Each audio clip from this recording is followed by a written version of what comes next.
My husband's will was a bomb, and it just went off. In the deafening silence of the lawyer's office, my son took the mansion, his wife took my life savings, and all I got was a one-way ticket to a mouldy old shack on a forgotten island. Before we continue, please subscribe to the channel and let us know where you are listening in the comments. The day began with the smell of stale coffee and the hollow emptiness of a world without my Frank. We were a week past his funeral, a blur of polite condolences and plastic-wrapped casseroles.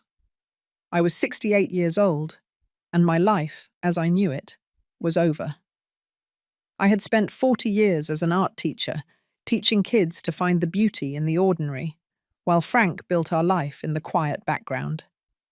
His lawyer, a man with a face as grey as his suit, sat across from me in a downtown Manhattan office. My son, David, and his wife, Jessica, sat beside me, their posture a little too straight, their smiles a little too wide. They were my family, my blood. David, my late husband's brother, was a trust fund manager who always looked at the bottom line. Jessica, my niece, was a popular influencer. She was live streaming this moment for her thousands of followers who watched from the comfort of their screens. The lawyer began to read from the will. It was like a movie scene playing out in slow motion. He spoke of assets and deeds and trusts. The words washed over me until I heard the phrases that would change everything. The Manhattan penthouse and Frank's entire art collection were now property of the D&J Trust, managed by David. The phrase, "for her well-being and future security," made my stomach clench. Then came the part that sent a cold shiver down my spine. The lawyer continued.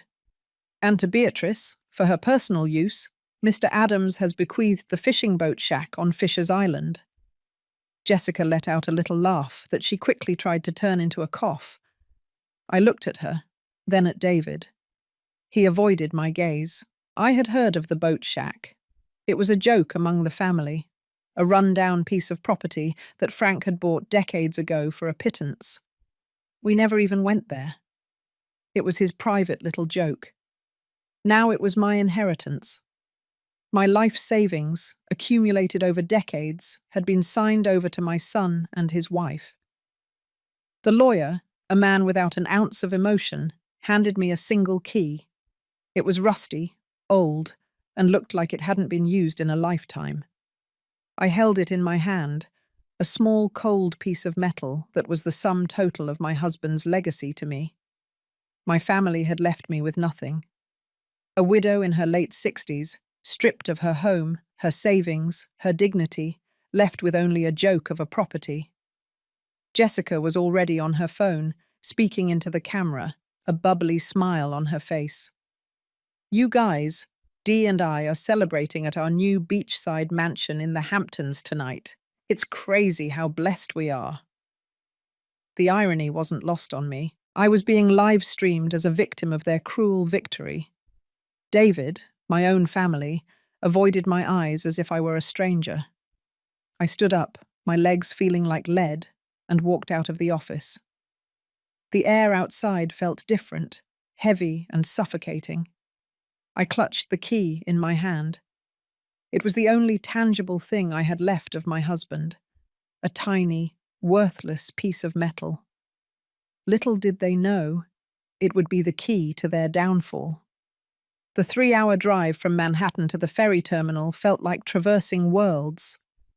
I was leaving behind the steel and concrete where Frank and I had built a meaningful life and heading toward oblivion.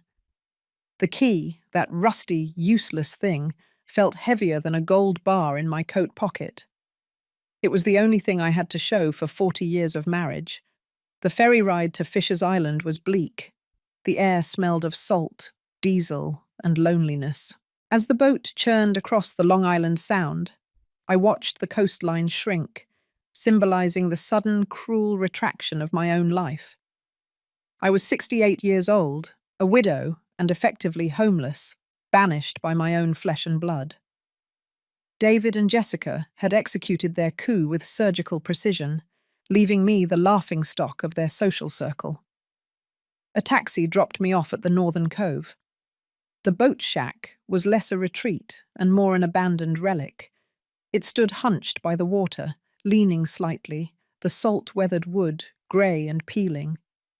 It was difficult to imagine Frank, a man of refined taste, ever owning such a neglected structure. A single dark window stared out at the cold, choppy water. This was my sanctuary, the place my family had designated for me to fade away quietly. I stepped out of the cab, the driver's skeptical glance confirming my low status. The island air was sharp, biting at my exposed skin. I forced the rusty key into the lock. It jammed once, then grudgingly turned. I pushed the door open. Dust motes danced in the slivers of light. The space was small, mostly concrete floor, and smelled overwhelmingly of mildew and old paint.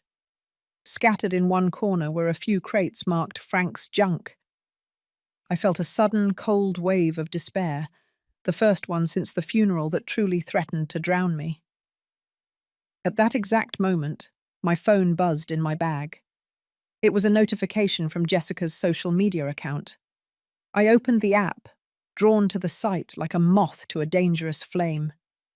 The screen was awash in the warm glow of sunset over a vast infinity pool. Jessica, draped in white linen, was holding a champagne flute, laughing brightly.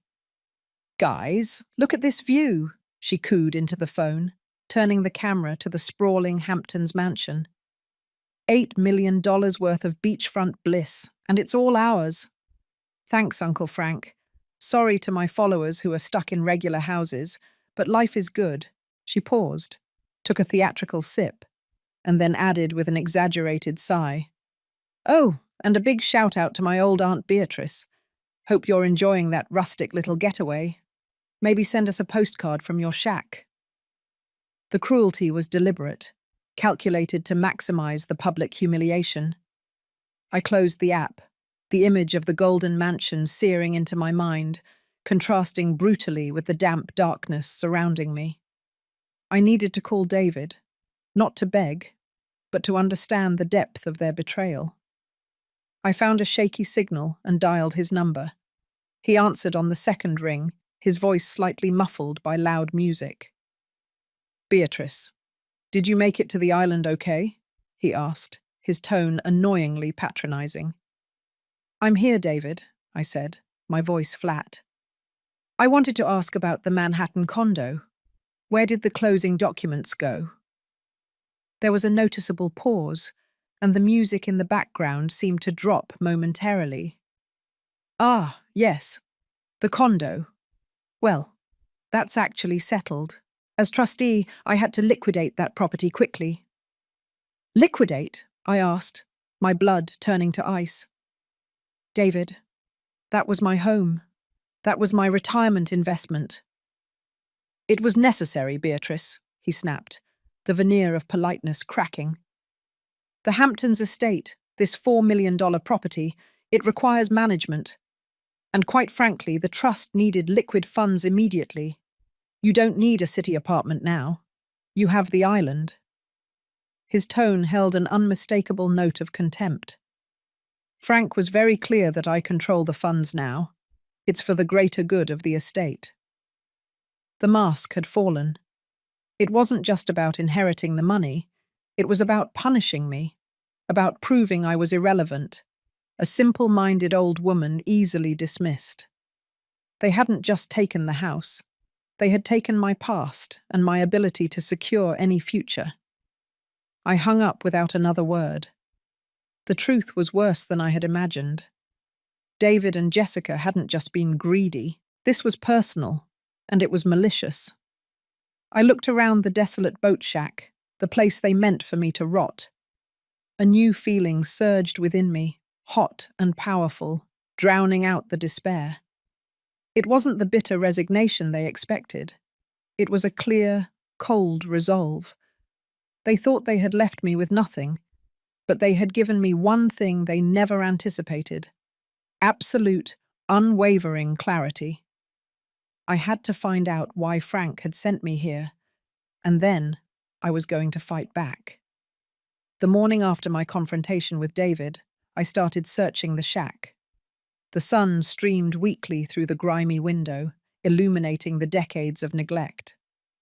I was looking for a sign, a clue, anything to explain why Frank, who loved me fiercely, would leave me this derelict building and nothing else. I began with the scattered boxes. They were mostly full of old fishing gear, rusted tools, and broken bits of wood. Frank wasn't known for being sentimental about junk, which made these forgotten boxes even more suspicious. As I sifted through a crate marked Summer '98, my fingers brushed against something smooth and unexpected. It was a block of cedar, carved with the rough shape of a bird, and tucked underneath it was a small, velvet pouch. My heart pounded. This had to be it. I tore the velvet open. Inside, resting on a faded satin lining, was a single, old-fashioned skeleton key. It was brass, intricately detailed, and completely unlike the rusty key that opened the shack's front door. This looked like the key to a grand old bank vault, or maybe a secret attic room in a Victorian mansion. It felt significant, heavy with purpose. Next to the key, nestled deeper in the pouch, was a piece of parchment. It was not a will, but a note from Frank. His familiar, elegant handwriting, which had faded somewhat, spelled out a short message. "Beatrice, my love, if you hold this key, it means the hounds have arrived. This is where I go to think. The scent of linseed oil and turpentine will always lead you home. Trust the color blue. I am still here." I reread the note 3 times. The hounds have arrived, he knew. He had anticipated the greed of David and Jessica. Trust the color blue. What did that mean? The shack was mostly shades of grey and brown. I looked around the small space again, this time not seeing a ruin, but a potential puzzle box. The air, I realized, did hold a faint, lingering aroma, not just mildew, but the unmistakable sharp scent of oil paint and solvent. Frank, a man who never once picked up a brush, was somehow connected to painting here. I examined the walls. They were lined with cheap plywood paneling, painted a dull grey. I started tapping. Most areas gave a solid thud, but when I reached the back wall, behind the only rickety table, one section sounded distinctly hollow. I ran my hand over the rough wood, searching for a seam or a latch. Nothing. Then I remembered Frank's cryptic instruction: trust the color blue. I squinted at the wall. The dull grey paint was peeling badly in this specific spot. Underneath the chipping paint, a small patch of color was visible. It was a faded, deep ultramarine blue. I grabbed an old screwdriver and started scraping away the top layer of grey. The paint came off easily, revealing not just blue, but a smooth, seamless metal panel painted a vibrant blue, the color of the deepest ocean. The panel was perhaps 5 feet wide and 7 feet tall, completely out of place in the rustic setting. I searched the edges of the panel frantically, finally finding a tiny keyhole almost hidden by a protective rubber gasket. It was the exact size and shape for the brass skeleton key I held in my hand. My breathing became ragged. I was holding the key to Frank's truth, the answer to this whole elaborate, cruel game. I was ready to use the key, but my hands were shaking so badly I had to pause, taking a deep, ragged breath of the dusty, paint-scented air. With a sudden burst of adrenaline, I slid the brass key into the lock. It clicked, a smooth, deep sound that echoed unnaturally loud in the silence. I turned the key once. The metal panel didn't swing open. Instead, it began to silently slide sideways, retracting completely into the main structure of the shack wall. I shielded my eyes from the sudden flood of light. Beyond the opening was not another dusty storage space, but a breathtaking modern room. The air was dry, climate-controlled, and clean. This wasn't a shack. It was a carefully constructed vault, and what was inside made me gasp, completely stealing the air from my lungs. The room was Frank's sanctuary, his final project. My eyes fixated on the center of the room, where a single, massive canvas stood under bright gallery lights. But it wasn't the canvas that shocked me. It was what lined the pristine white walls. The room was filled, floor to ceiling, with dozens of the most incredible detailed golden works of art, sculptures of abstract human forms, and complex geometric structures. They weren't just gold-plated. They shimmered with the density of pure metal, catching the light in 1,000 dizzying ways. These weren't Frank's drawings. These were masterpieces worth a king's ransom. This dilapidated boat shack was a secret golden gallery, a hidden studio that must have been his obsession for years. In the center of the gallery, next to a workbench covered in specialized tools, sat another object, a small, sturdy industrial video camera mounted on a tripod facing the entrance. It was currently blinking with a tiny red recording light. Beside it was a stack of blank-labeled videotapes. I felt a cold dread mix with the disbelief. This was more than just hidden wealth. This was the place where Frank had been truly alive, and where he had left his final, critical messages. The sudden brightness of the secret gallery was blinding, but the sight of the golden sculptures held my gaze. I stepped into the hidden room, the air here silent and dust-free, a stark contrast to the dilapidated boat shack outside.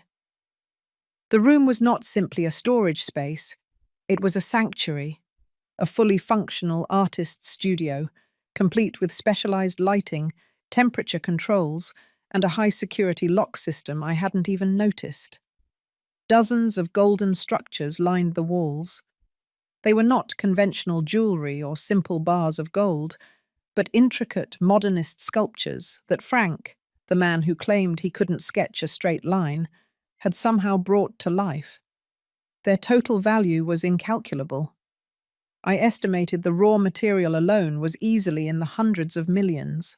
This boat shack, this piece of junk they'd laughed at, was the single most valuable piece of property in Frank's entire estate. I walked over to the workbench.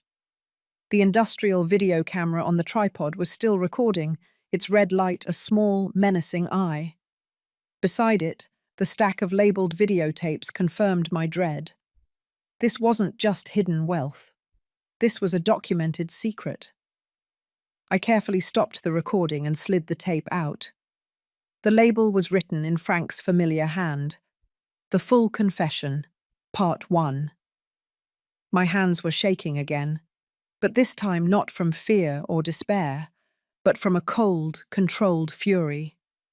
I found a small high-definition monitor and a vintage tape deck tucked neatly beneath the workbench. I threaded the tape. The screen flickered to life. There was Frank, not the frail, dying man from the hospital, but a man in a crisp shirt, sitting right where the camera was now, surrounded by the golden art. His eyes were tired, but his voice, though weak, was clear and determined. "Beatrice, my love," he began, looking directly into the lens, making the moment agonizingly personal.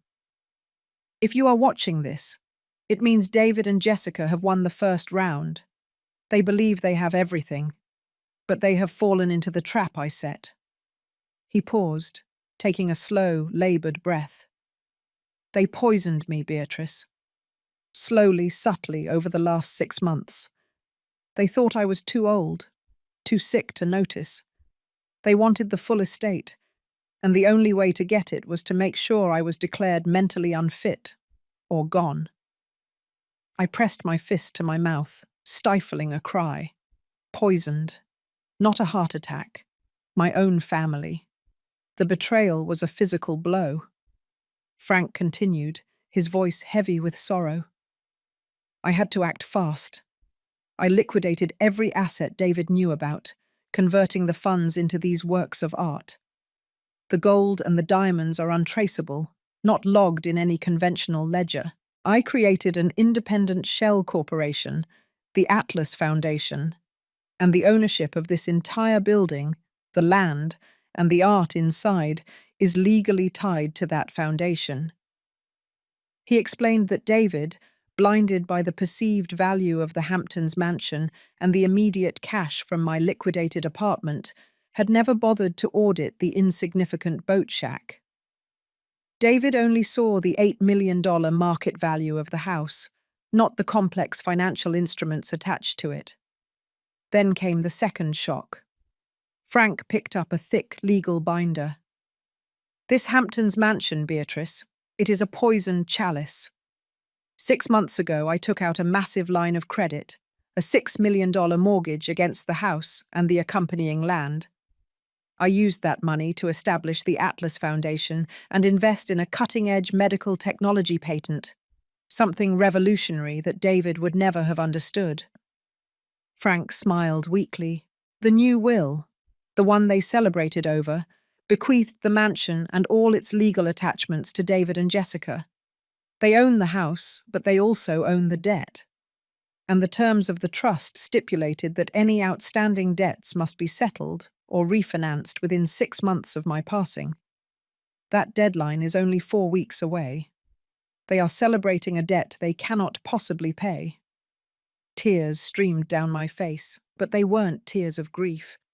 They were tears of validation and furious resolution. Frank had not abandoned me.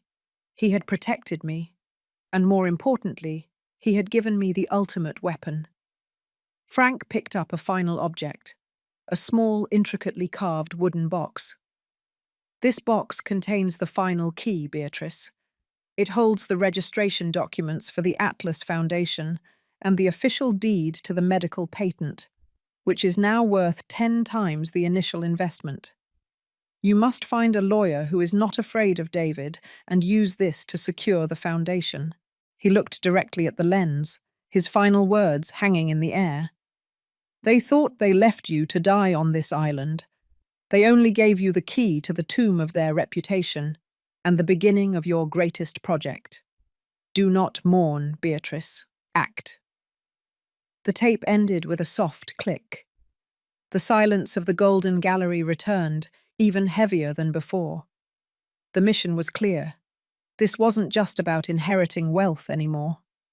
It was about avenging Frank's murder and using his brilliant, complicated trap to destroy the people who had taken everything from us. They had celebrated their temporary victory. Now, the real game was about to begin. I stood there, 68 years old, suddenly an accidental guardian of a massive golden legacy and a murderer's final evidence. The weight of the wooden box in my hands was insignificant, but the weight of the truth it contained was immense. I knew I couldn't trust anyone connected to Frank's old life, especially not the attorneys who had executed the false will. David, as a trust manager, likely had deep, entrenched relationships in the city. I needed an outsider, someone sharp, hungry, and disconnected from the Hamptons elite. I spent the next 2 days in the Golden Gallery, immersing myself in Frank's final testament. I watched all the videotapes. They detailed not only the poisoning, but also the complex layers of the Atlas Foundation and the medical patent. Frank had poured his life's work and all his remaining capital into 2 things: art and a humanitarian technology that David would never appreciate. The 3rd day, I used the shack's ancient satellite internet connection, another carefully installed feature by Frank, to begin my search. I was looking for a young lawyer, someone in New York City with a clean record and a history of tackling corporate fraud. Perhaps one who specialized in pro bono cases or high-risk litigation. That's how I found Maya Sharma. Maya was barely 30, a recent law school star who had opened her own small firm after refusing a lucrative partnership at a major Wall Street firm. Her online profile highlighted a fierce commitment to justice and a history of successfully challenging large corporations in surprisingly complex cases. She wasn't established enough to be bought, and she was certainly smart enough to understand Frank's intricate legal trap. I sent her a cryptic email, using a burner account Frank had set up for me. I have evidence of high-level corporate fraud, a $6 million debt, and a secret inheritance worth 9 figures. I also have a video confession from a dead man. Meet me in Montauk. Bring a non-disclosure agreement. It was a bait and switch. Any sensible lawyer would delete the email. But Maya responded within 2 hours. I'm intrigued. Tomorrow at noon, Montauk Point Lighthouse parking lot. I met her the next day. Maya was wearing a simple blazer, her expression cautious but keenly intelligent. I had dressed in an old, unflattering tracksuit, leaning into the image of the poor old aunt they all expected. We sat in my rented car, the wooden box resting between us. After a few minutes of guarded conversation, I slid the box toward her. "What is this?" she asked. "This," I said, my voice low and steady, "is the Atlas Foundation and the future of David and Jessica." I gave her the bare minimum. My name, the fact that David and Jessica had manipulated the will, and that Frank had left me a boat shack that was actually a secured vault. Then I handed her the first piece of evidence, not the video, but the financial ledger proving the $6 million lien on the Hamptons mansion. Maya's eyes, which had been skeptical, widened as she scanned the documents. The numbers didn't lie. Frank had used a series of intricate cross-border holding companies to secure the massive loan, an action that was legally binding but totally invisible to anyone not looking for it. "This is aggressive," Maya whispered. "If this is real, the Hamptons property is a ticking time bomb. They're sitting on $8 million in assets, with $6 million in immediate liabilities. Why didn't they see this?" "Because David is blinded by arrogance and Jessica only sees Instagram filters," I explained. "They assume Frank's will was final and clean. They never checked the fine print on the property deed, believing David's own trust department handled everything." I then told her about the golden art, the vault, and the video confession. I did not give her the tapes yet. Frank had taught me to always hold the final card. "My mission," I told her, leaning in, "is twofold. First, to secure the Atlas Foundation and the medical patent, which is the real legacy. Second, to use the debt as a weapon. They stripped me of my home. I want their reputation destroyed, and I want them to lose everything publicly. I want the world to know the truth about what they did to Frank." Maya leaned back, her mind clearly racing through the legal implications. "This is a criminal case, hidden inside a massive civil inheritance suit. We can use the debt to force a quick sale of the house, which would ruin David's reputation in the financial community. But to prove the poisoning and secure the foundation, we need more than just this ledger." "You get me the legal protection for the foundation, Maya," I replied, my eyes locked on hers.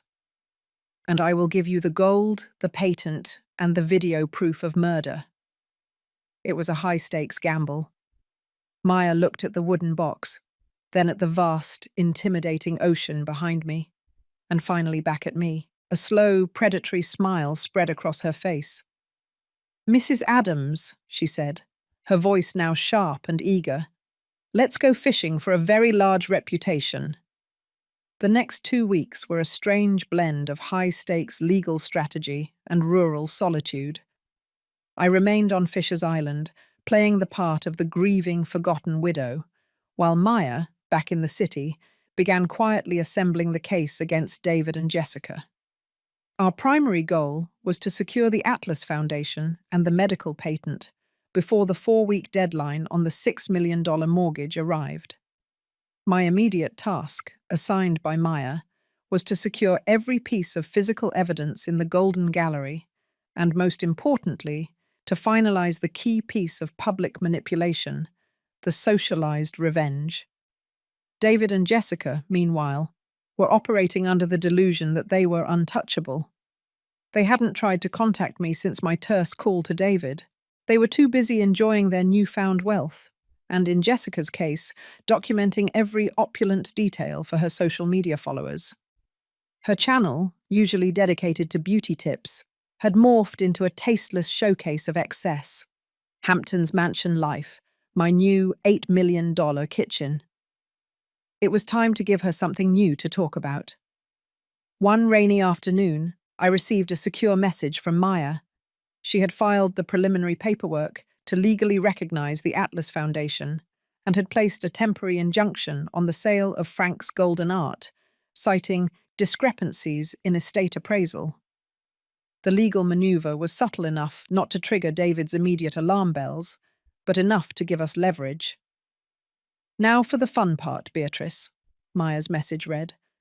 "We need to make David and Jessica look like the fools they are, publicly and without them even knowing they are being mocked. You need to start your own channel." The idea felt absurd. A 68-year-old former art teacher launching a YouTube channel to fight her greedy family. But Frank's art was my weapon, and the video camera was already set up. I created a new channel, calling it The Last Project, referencing Frank's final testament. I decided on a persona, a quiet, dedicated artist suddenly compelled to share her hidden world. My first video was short, intentionally grainy, and deeply focused. It was a close-up of my hands, old and wrinkled, meticulously dusting one of Frank's complex golden sculptures. I never showed my face or the full studio. The lighting was dramatic, focused only on the geometric shapes of the gold, catching the light in mesmerizing ways. My voiceover, slow and deliberate, was the only sound. They say artists are defined by what they leave behind. My husband, Frank, he never wanted recognition. He just wanted to create. They took his life, but they won't take his final work. The accompanying text was even more cryptic. "A private collection, decades in the making. The world will see soon. The Last Project. Golden Legacy." I posted it and immediately felt a rush of adrenaline. It wasn't about the views yet. It was about the bait. Less than 24 hours later, Jessica took the bait hook, line, and sinker. Jessica's follower count was huge, so she was constantly looking for content. She saw the hashtag and the mysterious gold. She must have assumed some rival influencer or a distant cousin was trying to create a viral trend. She posted an Instagram story, dripping with sarcastic amusement. She was standing in her massive Hamptons foyer, pointing her phone at an expensive, brightly coloured abstract painting she had just bought. "Okay, followers, I keep seeing this cringe hashtag, The Last Project," she said, rolling her eyes dramatically. "Honestly, what is this? Some dusty old garage sale art? Honey, if it's not dripping in diamonds and hanging in $1 million house, it's not a legacy. It's a hobby. Focus on the real gold, people." She then panned to her diamond-encrusted watch. "This is legacy." It was the perfect response. She had publicly dismissed Frank's life's work as a cringe hobby. With Jessica's public scorn now circulating, I posted my second video. This one was even more focused. It showed the camera tracking slowly along the surface of one golden sculpture, revealing the intricate carving and the pure, dense quality of the metal. The voiceover was short. "Beauty speaks for itself. Value does too." I ended the video with a direct, though hidden, retort to Jessica's post. When you focus on the surface, you miss the depth. What looks like dust is often pure gold. The video went mini-viral, not because of its content, but because Jessica's massive fan base, many of whom were tired of her endless bragging, started sharing it as a quiet, aesthetic rebellion against her materialism. They didn't know the woman behind the camera was the very aunt Jessica was mocking. They only saw a mysterious, beautiful art project. Jessica was completely oblivious to the setup. She thought she was winning the online game, but she had just used her vast platform to amplify the very secret that would soon destroy her. The stage for the public downfall was set. All we needed now was the legal hammer to drop. The 4-week deadline was approaching fast. David and Jessica were still oblivious to the $6 million debt, sipping champagne in their mortgaged prison. The clock was ticking down to the mortgage deadline. David and Jessica were still blissfully unaware of the financial landmine ticking beneath their Hamptons paradise, too preoccupied with their lavish lifestyle and the upcoming Summer of Success party they were planning. Maya, my brilliant young lawyer, had been silent for 2 days, and that silence was more nerve-wracking than any loud argument. Then, late one Thursday night, a message came through our encrypted communication line. "Beatrice, it's done. The Atlas Foundation is legally secured. The medical patent ownership is unequivocally transferred to you as the sole trustee. David has no legal claim to either the patent or the assets of the foundation. We are safe. Now, for the real work, the takedown." Maya's next instructions were precise and bold. We needed to use Frank's art not just as a financial asset, but as the centerpiece of a narrative. The final fatal blow wouldn't come from a courtroom, but from a gallery opening. "We need a small private showing," Maya wrote. "Not for the public yet, just the hyper-elite, the kind of collectors who talk. We're targeting the art world, Beatrice. If Frank's work is certified as priceless by them, David's trust mismanagement becomes instantly undeniable. We need to create the myth of Atlas." I agreed immediately. I knew exactly who to call. Elias Thorne. Elias was an art dealer who specialized in uncovering lost masters. He was ruthless, connected, and most importantly, he had a long-standing, intense professional rivalry with a prominent collector who happened to be David's current financial backer. This was personal, intellectual warfare, fought with canvases instead of weapons. I reached out to Elias through a third party. The initial conversation was guarded. He was highly skeptical of a lost golden collection emerging from a remote island boat shack, but I sent him a single, high-resolution close-up photo of one of Frank's sculptures, a piece titled "The Betrayal of Icarus," a soaring form of golden feathers melting into a pedestal of rough-hewn stone. That was enough. Elias flew to Fisher's Island 2 days later, landing his private seaplane in the cove near the shack. I met him outside, again wearing my most dowdy clothes. He was exactly as I remembered him. Sharp eyes, tailored suit, radiating an intimidating blend of arrogance and genius. I led him into the boat shack. He glanced around the mildewed exterior with a look of disdain, clearly expecting to find some amateur's bronze casting project. He stopped in front of the inconspicuous blue metal panel. "Where is it, Mrs. Adams?" he asked, impatience heavy in his voice. I simply pressed the concealed button and the entire wall silently retracted, revealing the brightly lit, climate-controlled golden gallery. Elias Thorne stopped dead in his tracks. He didn't speak. He walked past me, his eyes wide, almost hungry, absorbing the dozens of glistening sculptures. He spent the next hour moving from piece to piece, not touching, but analyzing the craftsmanship, the continuity, and the distinct signature of a true master. He knew raw quality when he saw it. Finally, he turned to me, his voice barely a whisper. "Who is the artist?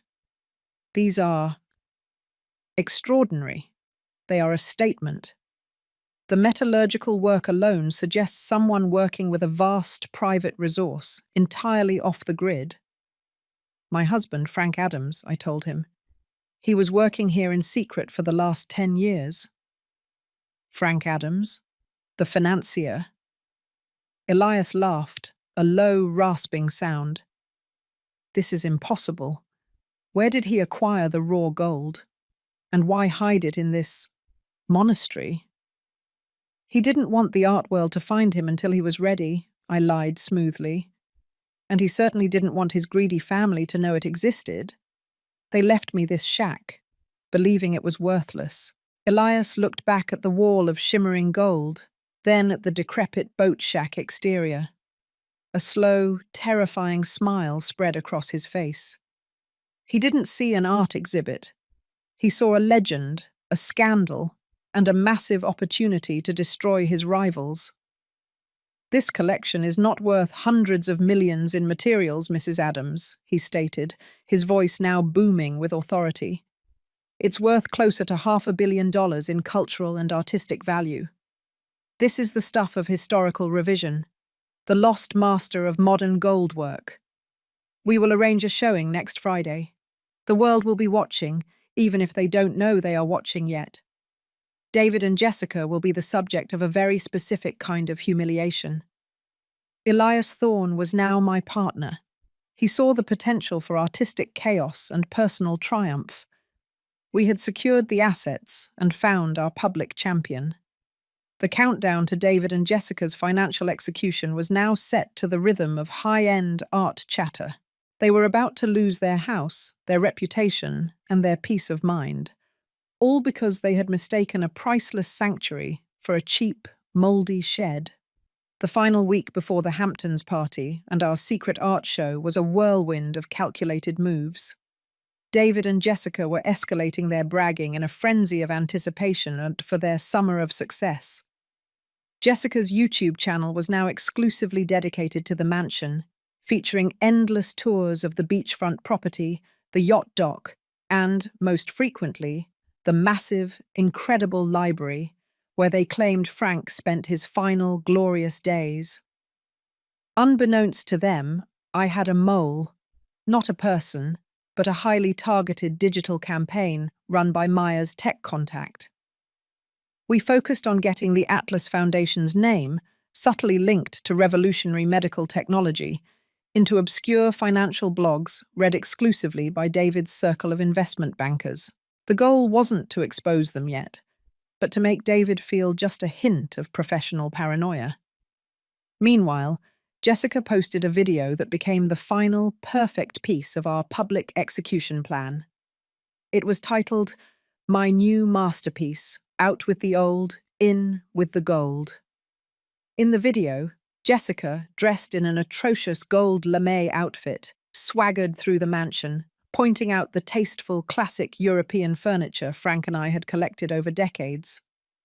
"Look at this dated velvet monstrosity," she chirped, kicking a beautiful antique chaise lounge.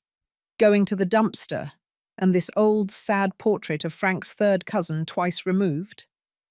She tore a beautiful old landscape painting, a modest but genuine work, off the wall and tossed it carelessly onto a pile. "Out. We need chic, modern, relevant art. Our style is the real legacy." The video was met with widespread criticism, even from her own fans, who recognized the blatant disrespect. But Jessica was too focused on the positive comments about her dress to care. She had publicly destroyed artifacts of Frank's life, demonstrating her utter disregard for his memory and his taste. My third video dropped 2 days before the private art showing. It was titled, "The True Cost of Beauty." This video was different. It began with the same close-up shots of Frank's golden sculptures, the betrayal of Icarus, the magnificent curves and flawless geometry. Then, the camera pulled back, revealing me, Beatrice, for the first time. I stood there, simple and severe, in the heart of the gleaming gallery. My voice was calm, but imbued with iron conviction. My husband told me that value is not measured by the price tag, but by the weight of the effort, the purity of the material, and the depth of the intention. Then, for a devastating 5 seconds, I spliced in a clip from Jessica's latest video, the moment she ripped the landscape painting off the wall. I did not mention her name or the location. I just showed the act of destruction. I continued, my voice now layered with sorrow and strength. They seek to destroy what they don't understand. They discard history. They mock silence, and they celebrate cheap substitutes. But some legacies are built on foundations that cannot be sold, cannot be discarded, and cannot be ignored. I concluded by revealing a massive, intricately carved golden plaque Frank had hidden, engraved with the words, Atlas Foundation, Investment in Humanity, Not Greed. The video went supernova. The juxtaposition of the raw, arrogant destruction shown in the clip against the profound, silent beauty of Frank's gold sculptures was devastatingly effective. People immediately recognized Jessica's Hamptons background and her gold dress. The comments exploded. The hashtag, the true cost of beauty, started trending, with thousands speculating about who this quiet, powerful old woman was and what the connection was to the arrogant influencer who hated old art. Meanwhile, Elias Thorne's private showing was a roaring success. He had invited only the most discerning and gossipy collectors in New York. The reaction was exactly what we needed: stunned disbelief, followed by intense bidding interest. Elias expertly framed Frank as the anonymous gold master, the eccentric genius financier who had secretly pursued art for decades, only for his collection to be mistakenly bequeathed in a flawed will. The buzz hit David's social sphere like a wrecking ball. His biggest client, a notorious art collector whom David desperately needed to fund his next deal, called David directly, not to ask about the market, but to ask if he was aware that his late brother, Frank, was secretly a contender for the next great American artist. David, utterly panicked, called me. His voice was no longer arrogant, it was edged with genuine fear. Beatrice, what is this nonsense I'm hearing? A golden legacy? What is this YouTube channel you started? Are you trying to embarrass us? Embarrass you, David, I replied, letting a cold smile touch my lips. I'm just sharing the beauty Frank left behind. You know, like an artist. That shack is worthless. Tell me where you are and stop this insanity. This is damaging my professional image, he demanded. The shack is everything, David, I countered calmly. But you wouldn't know that, would you? You already took the mansion. I paused for effect, twisting the knife. By the way, have you checked the interest rates on that Hamptons mortgage lately? The $6 million one? Just curious. I hung up before he could respond. The sudden mention of the exact debt figure, which he was legally supposed to be aware of, but had clearly ignored in his haste to claim the mansion, was the final trigger. The clock had run out.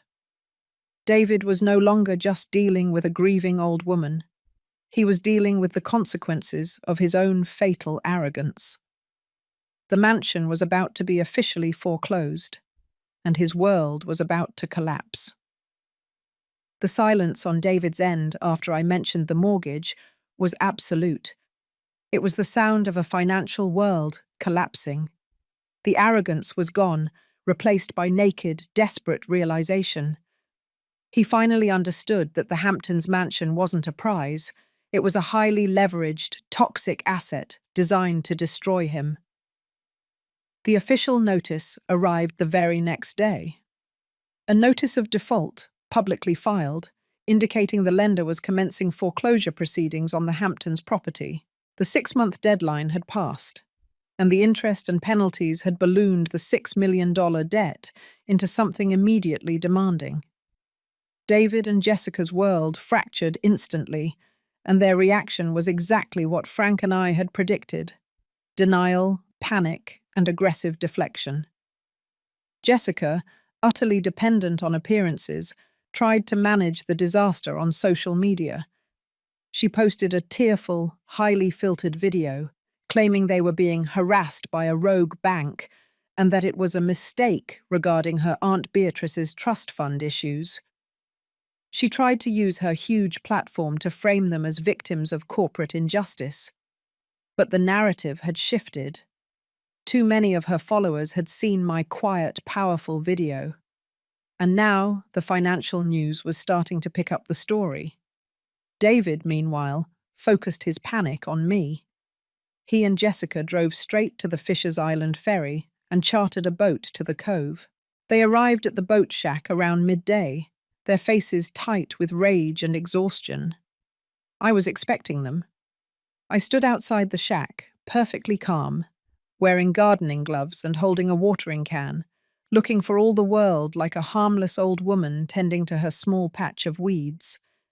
David, usually immaculate, looked disheveled. Jessica, devoid of makeup and filters, looked frantic and cheap. "Beatrice, where is it?" David shouted, charging toward me. "Where did you hide the collateral? That property is ours. You set us up." "Collateral for what, David?" I asked, looking him straight in the eye. "You inherited what Frank legally gave you, the Hamptons property, as stipulated in the will. You just failed to read the fine print about the 6 million lien attached to it." Jessica stepped forward, pointing a trembling, manicured finger at me. "That old piece of junk you're wearing is a lie. I saw your video. The gold. Where are the golden statues? If we sell those, we can pay the bank." "Ah, the gold," I said gently, admiring the small, beautiful rosebud on my watering can. "That gold belongs to the Atlas Foundation, a separate entity, completely legally divorced from Frank's personal estate, which was liquidated and established 6 months ago. David, you failed to audit that asset because you believed this shack was worthless. You failed as a trustee." David stared at the dilapidated shack, then back at me. You tricked us. This was Frank's revenge, wasn't it? He wanted us to lose everything." "Frank wanted the truth, David," I countered. "He wanted you to face the consequences of your own reckless greed. And by the way, the Foundation's primary investment, a medical patent that will save countless lives, is now worth over $50 million. But again, that's not your concern. It's mine." Jessica, realizing the full scope of the disaster, let out a high-pitched wail. "This isn't fair. That house, that image, that's my life. You can't let us lose it. Your family." "Family," I scoffed. "Family doesn't poison a loved one to seize his assets. Family doesn't liquidate a widow's home and then mock her publicly." David's panic turned back to calculated menace. He lowered his voice. "We can still fix this, Beatrice. I can claim mental incompetence for you. We can invalidate the Atlas Foundation. I'm going inside that shack, and I'm taking that gold." He lunged toward the front door. I didn't move. "Be careful, David," I warned. "That shack is technically the property of the Atlas Foundation, which is legally represented by Maya Sharma. Any attempt to trespass, violate the security, or steal assets will be met with immediate criminal charges." He ignored me, pulling hard on the rusty door handle. The lock held, because Frank, in his wisdom, had installed a secondary industrial-grade bolt that was completely invisible from the outside. "It's locked!" David roared, kicking the rotten wood of the door. Jessica rushed over, tearing at the windows. "The windows! Break the windows!" They were so focused on the front of the shack, the worthless part, that they completely forgot the smooth, blue metal panel on the side, disguised as a painted wall. They were literally inches away from the hidden vault, but their tunnel vision then prevented them from seeing the truth. As David continued to hammer his fists against the cheap wood, a small black sedan pulled up the dirt track behind them. 2 men in sharp suits stepped out, followed by a woman in a perfectly tailored business suit, Maya Sharma. "Mr. Adams! Mrs. Adams!" Maya called out, her voice cutting through the panic. "I am Maya Sharma, counsel for the Atlas Foundation. I am here to serve you with this cease and desist order and a temporary restraining order." Any further damage to the Foundation's property will be considered malicious destruction of evidence. David and Jessica froze, turning to see the professional, legal face of their downfall. The game was over. They had lost the mansion, and now they had lost their freedom to even set foot on the ground where the real wealth lay. Their public humiliation was sealed. The appearance of Maya Sharma and her team marked the definitive end of the fun part of David and Jessica's inheritance fantasy. David, seeing the lawyers, instantly shifted his panic into a familiar legal posturing. "This is baseless harassment, Ms. Sharma. You have no authority here," he spat, backing away from the door he'd just been trying to kick in. Maya didn't raise her voice. She simply held out the thick stack of papers. "Mr. Adams, this is a court-ordered temporary restraining order filed under the name of the Atlas Foundation, a duly registered corporate entity. It prohibits both of you from approaching the physical location of the Foundation's primary assets, currently located within this structure. Furthermore, the bank has officially filed foreclosure notice on the Hamptons property. You have 4 days to vacate." Jessica let out a choked gasp, clutching David's arm. 4 days? David, what about the party? The Summer of Success party is Saturday. "You won't be having any party at that address, Jessica," Maya said, a hint of steel in her tone. "It is now under the bank's jurisdiction. I suggest you focus on finding new accommodations and perhaps a new criminal defense attorney." David's face went white. The word criminal pierced his financial armor. He knew I had something more than just a real estate claim. "What is she talking about, Beatrice?" David demanded, turning his rage back on me. "What criminal charges?" I finally stepped forward, setting the watering can down. I looked at the two of them, not with hate, but with a chilling calm. "David, you were Frank's brother. You were his appointed financial steward, and you tried to take his life and his legacy for greed. Frank knew you would. He knew you would never look past the surface." "I did nothing," David insisted, though his eyes darted nervously toward Maya. "Didn't you?" I countered. "Did you, as the supposed financial expert, fail to notice the immediate $6 million liability on the property you so eagerly claimed? Did you fail to monitor Frank's health, or did you actively choose to ignore the gradual poisoning, just like you chose to ignore the fine print on the property deed? The difference between a simple, honest will and a calculated, malicious theft is intention, David, and I have proof of your intentions." I didn't produce the tape. I didn't need to. The fear in David's eyes was the proof. He was a cornered animal, realizing the trap wasn't the debt. The trap was the documented truth.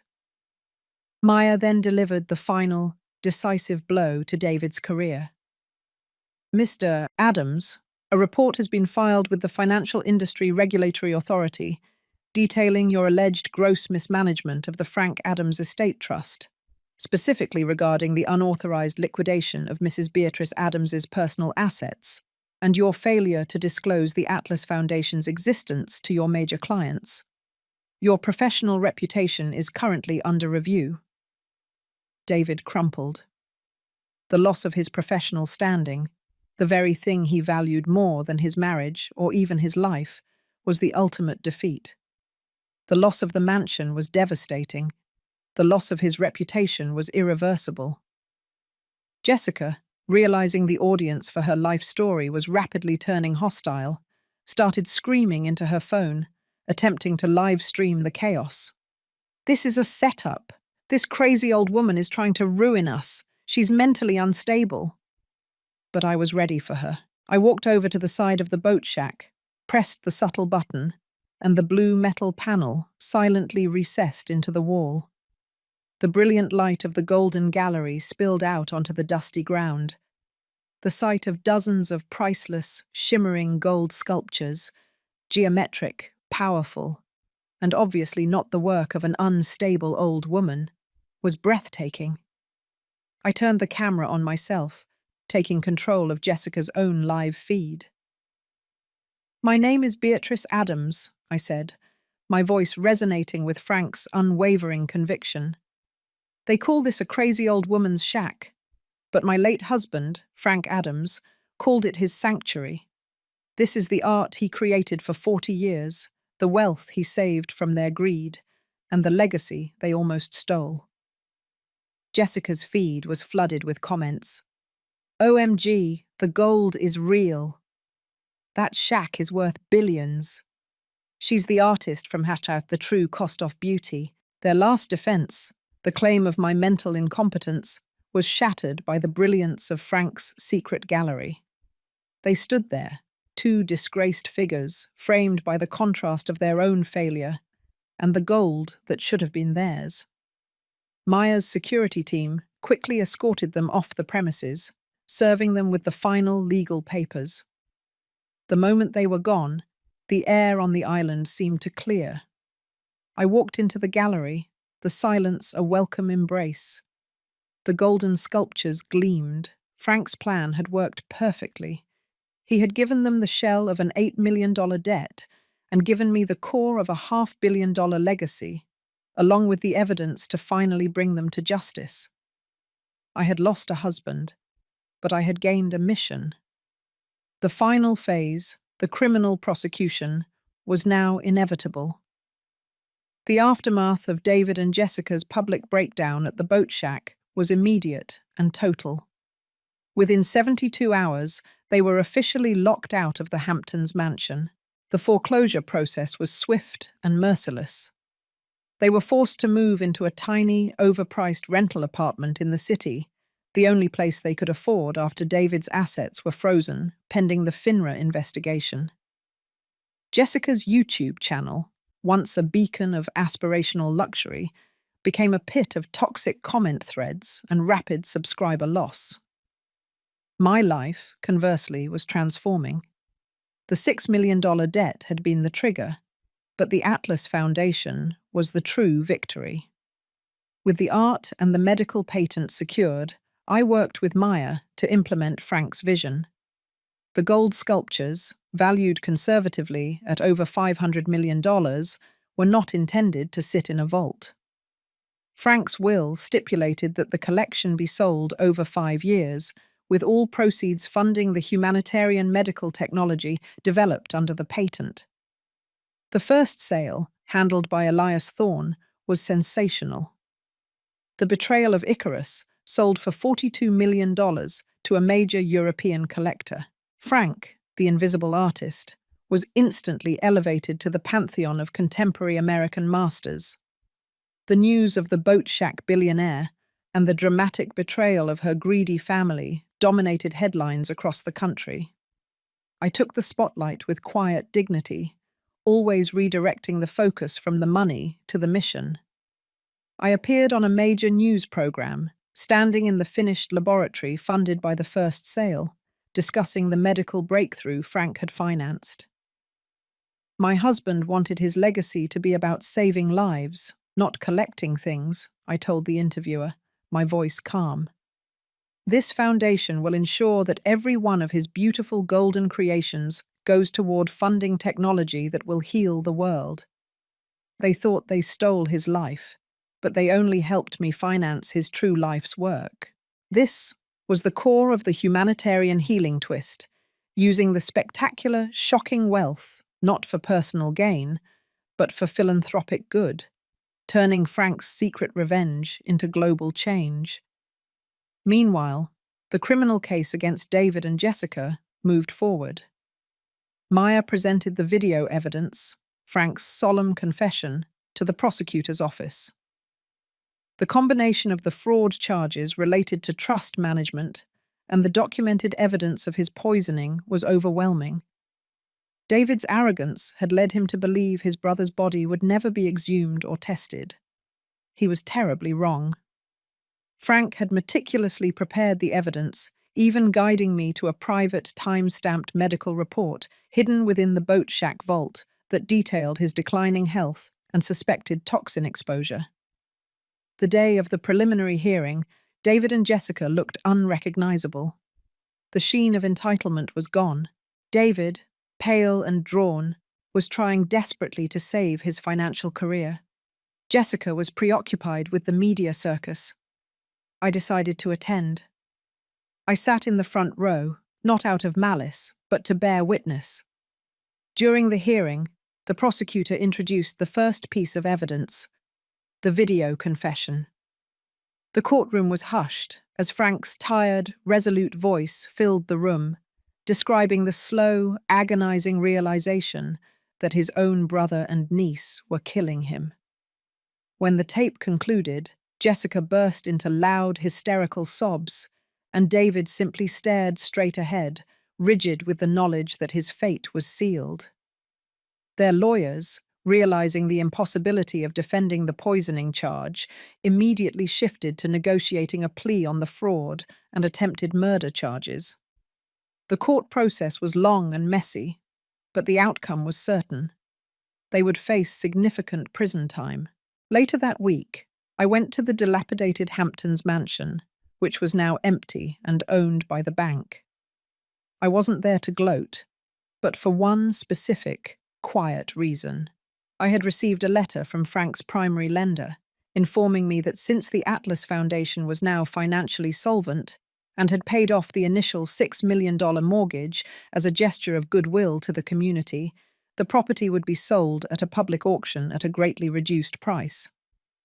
I smiled. Frank's plan had always been 2 steps ahead. The bank was desperate to unload the property quickly, now that it was tainted by scandal. I placed a single, anonymous bid through Maya. The bid was ridiculously low, less than half the appraised value. Given the urgency and the controversy, the bank accepted. I bought back the Hamptons mansion. I stood on the beachfront balcony, the crisp ocean air whipping my hair. This house, the symbol of their greed and my suffering, was now mine again, but I had no intention of living there. My home was still the quiet, unassuming boat shack on Fisher's Island, the place where Frank's true heart resided. I had one final symbolic act to perform, completing Frank's vision of justice. The house was mine, and I knew exactly what I was going to do with it. A year passed. David and Jessica had received their sentences. David, for the complex financial fraud and the conspiracy to conceal evidence of his brother's poisoning, was serving 8 years. Jessica, due to her involvement in the public humiliation and aiding the fraud, received 2 years probation and mandatory community service. Justice had been served, but the bitterness in my heart had slowly begun to fade, replaced by the profound sense of purpose Frank had gifted me.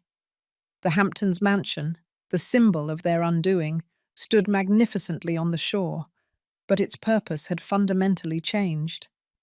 I didn't tear it down, I transformed it.